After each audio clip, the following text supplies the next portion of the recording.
What's going on, guys, and welcome to my audio review and on-site report from the Tribute to the Troops edition of Friday Night SmackDown for December 8th, 2023. I am Graham G.S. Matthews. Hope you guys are doing well and having a great weekend so far. A great time last night, as you could probably tell from my lack of voice. It's been a while since I've done a review for a show that I've been to, and I lost my voice at. And I've been to a lot of shows, and my voice is a bit weaker after, the bigger pay-per-views that I've gone to, and you could probably tell during the press conferences that I'm there for, like SummerSlam, Mania, all those other sort of shows, but it's never actually completely shot or gone. And I mean, it's pretty much gone right now. I mean, obviously I can talk, but it's pretty shot compared to what it was prior to SmackDown last night. I was really looking forward to this show. I enjoyed that arena, the Providence area. It's about a 90-minute drive from where I am in Connecticut. Not too bad. They call it the Amica Pavilion Center or something like that. To me, it's always going to be the Dunkin' Donuts Center. That's what Cody Rhodes called it, the Dunk, after the show was over during his dark match promo, which I'll get to as well. And, I've been to a lot of shows there. I actually went to my first ever SmackDown show there 14 years ago in November of 2009. CM Punk actually was on that show as well. That's how far back we're talking here. I think he was the dark match main event against, again, you can tell how far back this is from me telling you this, The Undertaker for the World Heavyweight Championship. Or maybe it was it might have been I think it was a dark match. Or I think it was for the World Championship because I think Taker was the World Champion at that time. Yeah, so it would have been for the World Championship and Punk would have lost clean. But anyway, this was a really fun time. I was looking forward to the show all week after they announced the week prior that CM Punk would be making his first SmackDown appearance in nearly a decade on this show. CM Punk was going to be on the show, a Randy Orton LA Knight tag team main event against the Bloodline Solo Sikoa and Jimmy Uso. Real fun stuff there. The kickoff to the United States Championship #1 Contenders Tournament. We found out from Logan Paul last week. Dragon Lee versus Santos, Escobar, Bobby Lashley versus Karrion Kross, an appearance from Cody Rhodes, and a Charlotte Flair versus Asuka matchup. Now, this did not turn out to be a great show from an in-ring standpoint. We had brought Alexis's dad as well. He served in the Navy. I thought it was fitting. He had a great time too. We were able to sit ringside, which was amazing. Had a great experience and an amazing view of the entire show. More on that momentarily as far as some of the stuff that happened along the way that we were there for because we were ringside. But Alexis's dad actually made mention of the fact after the show. He was like, yeah, the matches sucked, but it was a great time because obviously we were ringside and just the energy of these shows was just so great. And I would agree the matches were not great on the show at all. I even expected more from Escobar and Lee after their real good match at Survivor Series, but I was hoping they would get even more time on this show. And they got a decent amount of time, I guess, including the commercial break, maybe not so much. And it ended up just being another good match and not the banger I think they're capable of. I don't know if we're going to get that at this point, but it was fun for what it was. Maybe this is too much of a stretch, but I was just thinking about the show and just being there because I never experienced these shows, not this show, but like the Attitude Era. I don't know if many people could go back, and this is not like being at an Attitude Era show exactly, so don't get me wrong when I say this. But I'm sure many people who attended the Raw's War shows back in the days or, the early SmackDowns or the pay-per-views probably honestly couldn't tell you a single match they watched on those shows or at least any one great match they watched on those shows being there live or even just watching from home. But the energy of those shows was so great that it hardly even mattered. And obviously you got some great promos. We got some pretty good promos on this show, specifically the one from Punk, and that was the only one that really stood out, aside from the backstage stuff. But to me, it was just the energy. I think they sold even more tickets than they did for the last time they were in that same building earlier this year for Raw, which I was also at right before WrestleMania. Maybe around 8,000. I don't know about 9,000, but definitely around 8,500, which adding CM Punk to the show definitely helped with that. But the energy all night was great. I mean, the place was packed. You got star power on the show, and a lot of the people they had on the show, Punk, Orton, Knight, Cody Rhodes, all mega over. WWE has an embarrassment of riches right now when it comes to the hot baby faces they have. Now, they don't have as many hot heels. Gunther's good, but even him, he had a post-match dark match on this show, him and Chad Gable, and the crowd kind of sat on their hands for the first part of it until they really got the people into it. Maybe because they knew the championship wasn't changing hands, and it also was a kind of a come-down match after the actual main event of Orton and Knight against the Bloodline. He's probably the next best thing because of how he's been booked. But Orton is Roman Reigns is really on a level of all of his own. He has said that before, the God level, the level above, whatever. I mean, he really is over everyone else because there's not as many heels that really measure up. And the Judgment Day are great. Dominic gets great heat, but he's not a world champion guy yet. So, it's interesting. I'm looking forward to seeing what they do in the months ahead as far as how they can kind of solve that problem with the heels. But, I mean, I look forward to these shows being there because, again, the product it's just so fucking hot right now, specifically with how many people they have that are over and how hot these crowds have been. And not even just the international crowds like Puerto Rico and London and, all these other places they've been this year, Canada, Montreal. It's awesome to see how over they are in these other countries, but it's also pretty cool to see how hot they are in a lot of the cities they go to for Raw and SmackDown. The show may not always be great watching on TV, and sometimes even being there might be just a ho-hum show. But this turned out to be a really fun show being there live, and I said as much on Twitter. And, it was a pretty average show watching on TV, I'm sure. Because really not a lot of note happened. But it was the Tribute to the Troops show. They brought that up. They had a live rendition of America the Beautiful, which was great. That was cool. They've usually in the past made Tribute to the Troops its own thing, taping either before or after SmackDown, and then they'll splice in clips of them with the troops and stuff like that. But they actually merged it with SmackDown this year, so it was all just one show, which I thought was cool. I've actually never been to a Tribute to the Troops show. I've been to a lot of stuff. I've been to different draft shows. I've been to the final Raw of the decade, actually twice. In 2009 and 2019, both were in Hartford, so I've actually had that weird statistic to my name. But now I can finally say I've been to a Tribute to the Troops show, and it was a lot of fun. So after the live rendition of America the Beautiful, they had the first match in the United States Championship number one contenders tournament to crown Logan Paul's next challenger. I mentioned it earlier, Santos, Escobar, and Dragon Lee, who ended up having a good match. Like I said earlier, I was hoping for more. This was probably, I can't even call it the best match on the show because I think the main event was pretty hot, even though it was a fairly formulaic main event. This was good stuff from these two. Dragon Lee's awesome. Escobar's awesome. He got good heat. The crowd was actually a lot more over and into Dragon Lee than I thought they would be. And you can also kind of tell who's over and who's not based on the heat and stuff in the building from these people, from the crowds to these people. And you can kind of tell they were in a Dragon Lee, which was cool. But he ended up losing fairly abruptly, too, which surprised me. Escobar hit his finisher, what felt like out of nowhere, and that was it. So Escobar advances. I kind of was expecting Dragon Lee to win, maybe either on a distraction or something, because he's going to be challenging for the North American Championship tomorrow night, which is why Dominic Mysterio was out there. I thought Rey might come back to kind of thwart the interference from Dominic, and Dominic didn't even really do much to interfere. I think he might have technically distracted Dragon Lee, and that might have cost Dragon Lee the win, with Escobar taking advantage. I'm not exactly sure. But, I mean, I kind of feel like that should make it more obvious that Dragon Lee wins the championship tonight. Dominic doesn't really need the belt, but I guess neither does Dragon Lee being on SmackDown. But still, it's interesting that he lost here, and, he already lost the Survivor Series. He doesn't really need to be going, you don't need to be doing 50-50 booking with Escobar, because Escobar won at Survivor Series. Keep him strong, have him keep winning. That's perfectly fine. So I assume, I don't think they've showed us a bracket yet, but I would think Escobar would now face Bobby Lashley, who also advanced on the show. But before we got to that match, we heard from Cody Rhodes, who made a special appearance, and he's a Raw guy, but he's made enough appearances on SmackDown in the last couple months where I guess this brand split means nothing, which we knew months ago, so I'm not even really upset about it. But he was only really on the show, I guess, to obviously pay tribute to the troops and kind of talk about that, and it was cool. He gave his belt to someone right at ringside, as he always does. It was cool to see their reaction in person. That was really cool. You probably saw it on TV, and that kid really appreciated it. But they had all the troops there at ringside. He threw it to a video package of John Cena talking about tribute to the troops and their history, going overseas and stuff like that. He then introduced the U.S. Army drill team, which was really cool. And while that was going on, he was ushered out of the ring and through the crowd.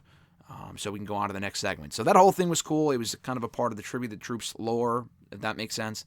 They showed video packages and pictures throughout the night of past Tribute to the Troops shows and going overseas to Iraq and stuff like that. So I thought that was cool. We then had our next quarterfinal match in the number one contenders tournament for the United States Championship, Bobby Lashley and Karrion Kross. Now, at this point, they had a guy on from CBS Sports, Bob, I don't remember his name, but he was at ring. I mean, I didn't watch the show, so I didn't even really hear what he said. JBL was also there as well. I forgot to mention that. He came out, but I didn't mention it because I didn't watch the show on TV because I couldn't hear him. But he did make an entrance, and he came out, which was cool because he obviously was the mastermind behind Tribute to the Troops, so they had him on the show, which was cool. But they brought out this guy from CBS Sports, and I guess I saw this on Twitter, that and he might be a wrestling fan. I mean, he obviously got fed this line, and I know he was at that Ric Flair roast a couple years ago, or last year rather, last summer in 2022. So he must follow wrestling to a certain degree. He made a line while Karrion Kross was either making his entrance or when the match already started. He said, "We haven't seen Karrion Kross since he lost to AJ Styles in August, right?" Which is just so fucking funny because, again, unless he watches I watch the product every week, and I couldn't remember the last time we saw Karrion Kross, so I thought that was a great line. I'm like, how the fuck would this guy even know that? You know what I mean? And AJ hasn't even really been on the show since like September. But anyway, they had a match, and it was a match. It was a fine match. It was a solid match. The match existed. The crowd didn't really... Not that they didn't care. I mean, they were really behind Bobby. Bobby also has, military background, and they showed... I forgot to mention this, too. We had a previous dark match before the show started of... I'll mention this quickly, and I'll mention the post-show dark matches in a second. I completely forgot about this. But the pre-show dark match was Cedric Alexander and Ashanti the Adonis, and that sounds random, but Adonis has military background as well. I think he was in the Army, actually. He served. So I thought that was sick, that they had him out there wrestling, and it was those two against Pretty Deadly, and that was a pretty fun opening matchup, and Pretty Deadly are great in their roles. So I bring that up, and I remembered that because Bobby Lashley was also on the big screen talking about his Army background, so he was mega over in front of this audience. Spoiler alert, he's mega over in front of every audience that he appears in front of. So he's basically a babyface at this point. It's really not even worth fighting. They tried to make him and the Profits a heel group. It's just not going to work. Just keep it going and give them more of an edge maybe, but people just fucking love Bobby Lashley. So it's just not going to work, I don't think. But he was basically the babyface here anyway, not only because of the troop stuff, but because Karrion Kross is a heel. And I was shocked Karrion actually got a televised entrance when we last saw him in person at MSG. I guess technically the last time I saw him in person was SummerSlam, and he got booted from that Battle Royal pretty quickly, I think. But I saw him in person at MSG for that match against AJ Styles, and he didn't even get a televised entrance. They cut it off like halfway through. They had to rush through it. I mean, poor guy. That sucked. And the match here was fine. I just feel like the guy's cooked. I mean, he's not... Karrion Kross isn't bad. I like Karrion Kross a lot. But he just loses all the fucking time. Like, he's been gone for 4 months, and their big plan for him coming back was to have him lose first round of this tournament in uneventful fashion. I mean, the guy took off his elbow pad and got speared 2 seconds later and lost. I mean, why even bother bringing him back? Why not just put Cameron Grimes in there? You know what I mean? Like, I just thought that was so weird. If they have any big plan for Karrion Kross, it's not exactly off to a strong start. The guy's got the look, and he's not awful in the ring. He's kind of boring in the ring. But, I don't know. Just switch it up, turn him babyface or something. They have a lot of baby faces on SmackDown, so maybe not. But it just ain't working. People just don't care. CM Punk came out to a massive ovation after that. Again, first time on SmackDown since January of 2014. I think it was the SmackDown right before the Rumble, a couple days before he walked out of the company. So he came out here, big reaction. This was the promo he should have cut when he came back to Raw a week and a half ago, 2 weeks ago. And he even made mention to the fact, like, oh, I'm in the middle of the show. They can't cut me off. I've got more time. So that's got to be a shoot. Because it was reported last week that his Raw promo got cut short because of time constraints. So he wasn't, he wasn't bound to any constrictions of time here.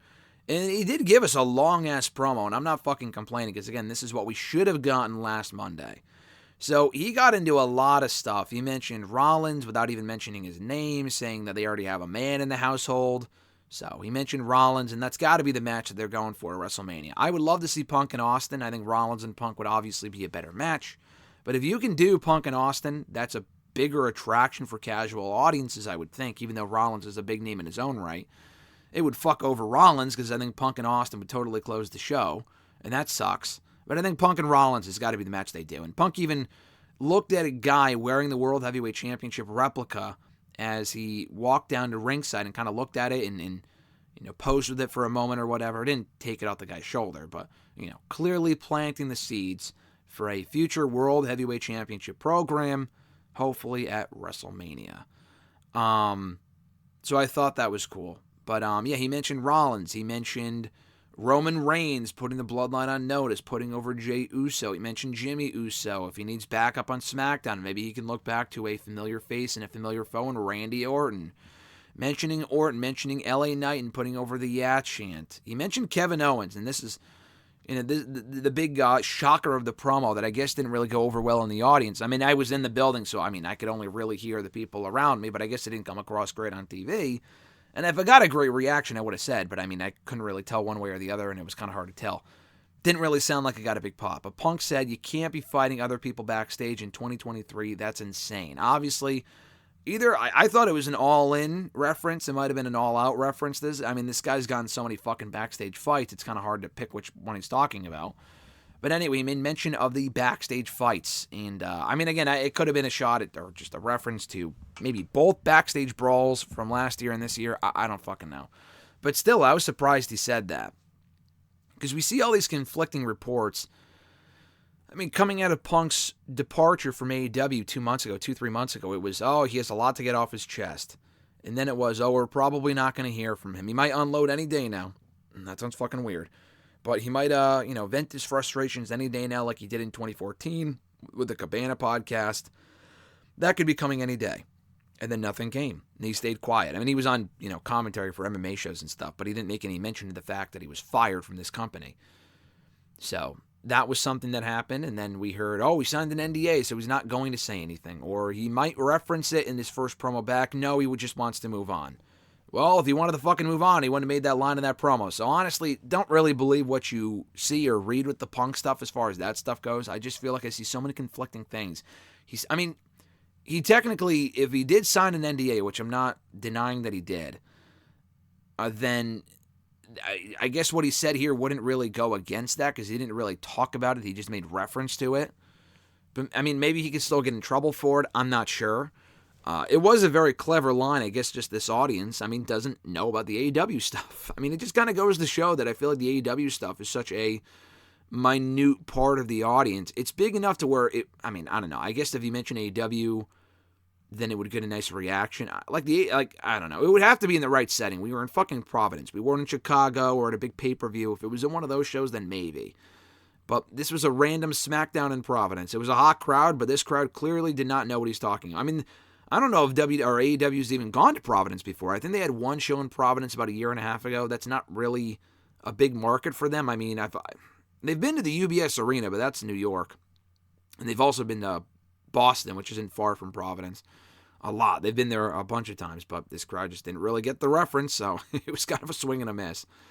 But yeah, he mentioned all of that, and he also mentions he wants to be back to win the Royal Rumble. He alluded to that, and main event WrestleMania, and basically finish his story. So from that point forward, we saw him backstage with Owens. We saw him backstage with Cody Rhodes, Randy Orton, LA Knight, everyone on SmackDown. So they're kind of teasing a lot of future matchups. This was a great promo. I thoroughly enjoyed this. I thought this is exactly what we should have gotten from him a week and a half ago. And maybe we were going to before they cut him off and they had to go off the air, and it was pretty uneventful. This was a lot better. This was great. I thoroughly enjoyed it. And they kind of teased when he appears on Raw on Monday, where will he sign next? He even mentioned in this promo, he even put over that fact, where do you guys want to see me go? SmackDown cheers, yay. Raw boos, no. Or, boo, whatever. So people did not want him to go to Raw, even though it's like, who fucking cares? It's all basically the same thing anyway. At this point, there's no real brand loyalty. He even mentioned Shawn Michaels, like I mentioned. He mentioned the Heartbreak Kid. It would be quite the sight if he did show up tonight at TakeOver or the Deadline show. I'll be there. Maybe they show him in the front row. Listen, it's only a day later, and Bridgeport from Providence is not a far drive. They could easily have him stay over an extra night and just pop. Dragon Lee's doing that. Dominic Mysterio's doing that. They could easily just hold him over for an extra night and bring him over to the NXT show for a big fucking pop or just a random NXT appearance on a Saturday night. They may not want to overexpose him by having him show up on SmackDown, an NXT show, and Raw in the span of 3 days, but I feel like that'd be pretty cool, and it's doable because he doesn't really have to travel all too far to get there. But I thought that was cool, and we'll see. I assume on Monday's Raw he will sign with Raw because Orton went to SmackDown, but they teased that for Raw on Monday night. We then had Charlotte Flair versus Asuka. The match started out well enough. Bayley, we found out earlier in the show, would be banned from ringside. Boo. The match itself was good. They went to commercial break, and then I could tell you from being there what happened here. Not exactly, because I didn't get footage of it. But Charlotte and Asuka were on the top rope, and clearly one of them lost their footing, maybe probably Charlotte. It honestly looked like they were going for, like, it wasn't the moonsault, because Asuka was on the middle rope as well in the turnbuckle. So it wasn't Charlotte going for a moonsault, which she already did earlier in the match, and it looked terrible because she completely missed it. And this was before she got hurt, so it's not like that's really an excuse. And the match was going fine otherwise. I mean, they've had a million matches. I'd be content if I never saw another Charlotte-Asuka match again. We've seen it just so fucking much. But it looked like they were both going to the top rope. It honestly, to me, looked like they were going for a C4. Now, I don't know how accurate that is. I don't know if Charlotte has done that before or if Asuka's done that before. I feel like that's a move you've seen them either do together or individually. I don't remember. But it felt like they were going for a C4. I could be completely wrong on that. But either way, regardless of what they were going for, they both fell. You could see them kind of buckle a little bit, and then they just kind of collapsed. Asuka fell, but Charlotte, fell right on the back of her head. Like, she kind of crumpled up like an accordion. And it looked fucking ugly. It was really ugly. And I'm glad I don't know if she's okay, but, she was able to fit. It's not like she was just laying there in the ring. That would have been it could have been worse, is my point. But it's still not a great situation. So, she was very slow to get up. They come back from commercial. Charlotte is talking to Charles Robinson, the referee, who's going back and forth between her and Asuka. So clearly at that point, it was pretty apparent from my view in the front row that they were communicating a new finish. And they probably would have gotten more time had they not had to rush to the ending. They probably weren't far off from the ending anyway. But Bayley runs in. It was at that point, Bayley, they probably escalated that. They were probably going to get a couple more minutes of the match before Bayley ran in. But they had to rush to the finish. Bayley runs in, attempts to distract Charlotte. Asuka knocks her off the ring apron. Her and Charlotte go back and forth. Asuka rolls her up, and that was it. She clearly had trouble walking around. Charlotte did. She clearly had trouble doing any of the moves she had to do after she got hurt. She could barely stand. She was very slow to get to her feet. And she could barely apply the figure eight, which did not look great because she was clearly in pain. So Charlotte is most definitely hurt. Unless she sprained something, and this is all just a big to-do about nothing, she's absolutely hurt. That was not a work. Asuka wins. She goes to the back. The medical team was with Charlotte while there was a backstage promo that showed up on the big screen with Cody and CM Punk. But everyone was kind of paying attention to Charlotte in the ring and her getting tended out by officials, and she got a round of applause for standing back up on her feet with Charles Robinson's help. So she definitely said, my knee. She was looking at her knee and said, my knee. At one point, I could see her mouth that. RJ, who was next to me, said that she said, my neck as well. So she probably did hurt her neck, considering how bad that landing was. I feel like it is a knee issue, because, again, she could barely stand. I don't know if she tore an ACL or an MCL or whatever. Hopefully it's nothing too serious, but if it is, she might be out for a long time. We just heard the other day Wesley is actually out for 8 to 12 months with a back injury. So that sucks, and you don't want someone of Charlotte Flair's status to be out for that long. That's a pretty bad injury. That could take her out of WrestleMania, and that's a bummer because I thought we might be getting Bianca and Charlotte, and maybe not, but either way, Charlotte being out is terrible. So best wishes to her. That really sucks, and the injury just looked terrible, so hopefully she'll be okay. After that, we got to our main event. It was Orton and Knight against the Bloodline, Solo Sikoa and Jimmy Uso. Hot main event here. Now, it was formulaic in terms of how it played out. It was your basic tag team main event. We've seen this a million times. It honestly kind of felt like a house show main event. But it didn't fucking matter because these people loved Randy Orton and they loved LA Knight. They went nuts for these guys. Everything they did, they were super into. This was a white-hot main event because of that. Solo was playing his role well. Jimmy's fucking hysterical, going back and forth with people at our side the entire time. He kind of was going back and forth with Peter Griffin guy, which was fucking funny. Yeah, there was a big guy dressed like Peter. I mean, he's like a famous dude. I see him at Rhode Island Comic-Con in that exact building, actually, every single year. He has his own little booth. I don't know what he does outside of that cosplaying shit, but he looks like Peter Griffin. He sounds exactly like him. So a lot of people noticed him at ringside from the ring. I feel like, I don't know who it was. Jimmy Uso, I mean, someone else made a comment too, but Jimmy Uso definitely did. And Jimmy Uso and him kind of went back and forth. So if you heard a Peter Griffin chant or if you heard random pops for no reason, I think it was during commercial, but that was pretty fucking funny. Jimmy Uso at ringside just talking shit. And after the match was over, after he got laid out with the RKO and took the loss, he was at ringside and just laying there selling the RKO. And Rudy Charles, the TNA referee who we were communicating with, was like, yeah, he just won't get up. It was really fucking funny. So Orton and Knight win the match. They coexist, unsurprisingly, and win the match. Great match. So before we get to the dark match stuff, I'll mention a couple things here. I mean, I'll mention one thing at the end, but 3 things here. One, we were front and center for the Jimmy Uso thing, which was funny. They were literally right in front of our part of the barricade.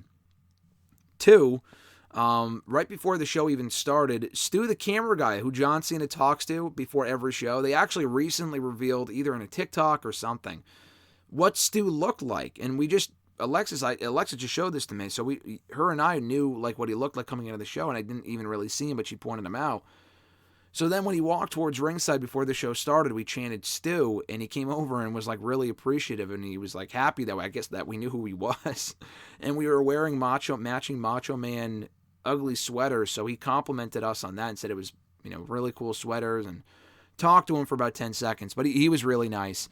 Michael Cole making his way ringside for the show.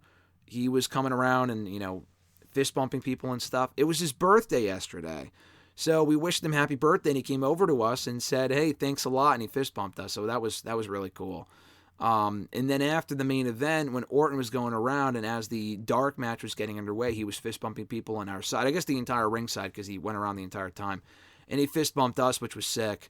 So that was awesome, and we got to fist bump Randy Orton. So the post-show dark match, I know this isn't really integral to the review, but I'll mention this real quick. It was Gunther and Chad Gable for the Intercontinental Championship. I know, a random match for a SmackDown dark match, I know. It was good. Not the great matches that they've had in the past, but it was a dark match, so what do you expect? The crowd was very quiet early on. I mean, the main event was so hot, they were definitely exhausted. But they got into it down the stretch, and Gunther actually got himself DQ'd, which was interesting. So he didn't win clean. That tells me, honestly, that they're going back to that match of Mania. Because why not just have Chad get DQ'd? That was interesting. So, maybe they had Gable out there because of the American Olympics connection, and it was tribute to the troops. I don't know. Just a hunch, now thinking about it now. They had a fine match, and Chad ended up laying out Gunther anyway. Got a good reaction. Dominic comes out. Dominic was already in the building. Cody Rhodes was already in the building. Another 2 Raw guys were out there. For the, it was not for any championship. It was not for Dominic's North American title. It's just a random straight-up match. The match probably literally went maybe 3 minutes. It was a very short match, but just because Cody Rhodes wanted more time to address the audience, which was nice. He asked for a mic. He talked about having one of the worst matches in his career in that building. Not that one, but I think he was talking about the Ted DiBiase match from 2011. It was DiBiase and him at against Sin Cara or something. He's talked about it before with the Elite. He talked about it at StarCast too a few years ago. The match is on YouTube. So he also talked about it, calling it the dunk and whatever. He's been in that building a bunch because he was also at Backlash 09 in that ring, in that building. It was him, DiBiase as well, and Randy Orton against Triple H, Batista, and Shane McMahon in April of 09 for Backlash. So I thought that was cool.